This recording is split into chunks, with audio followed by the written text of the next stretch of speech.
नमस्कार, म निरु अधिकारी। आज हजुरमा चाहिँ एउटा सानो भिडियो लिएर आएको छु। अन्त्यसम्म हेरेर लाइक, कमेन्ट र सब्सक्राइब गरिदिनु होला। मन पर्यो भने एउटा प्लान्ट थियो हाम्रो घरमा चाहिँ। यो प्लान्ट चाहिँ बारीमा रोपिराखेको थियो, फुलबारीमा। अनि मैले चाहिँ ट्राई गर्नका लागि कस्तो हुँदो रहेछ भनेर त्यो प्लान्ट चाहिँ साह्रै झ्याङेर एउटा काटेँ।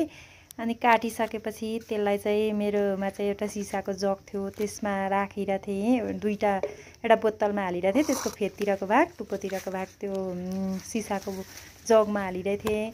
अनि ल्याएर मैले चाहिँ मेरो सोकेसमाथि राखेको थिएँ। अनि त्यो चाहिँ 15-20 दिन भएपछि जरा पलाएछ मुनिबाट। अनि आज चाहिँ यसो पानी फेरिदिनु पऱ्यो भनेर हेर्दाखेरि मुनि जरा पलाएको छ। अनि हरियो भएर कस्तो राम्रो देखिएको छ।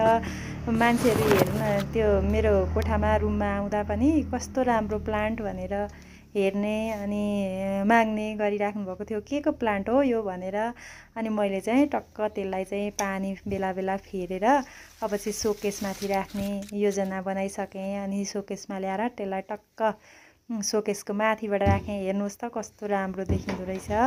अनि त्यसलाई चाहिँ सोकेसको माथि लगेर राखेँ। मेरोमा चाहिँ त्यो खासै अर्को गमला होइन, सिसाको जग थियो, त्यसमा राख्दाखेरि हेर्नुहोस् यस्तो देखिँदो रहेछ।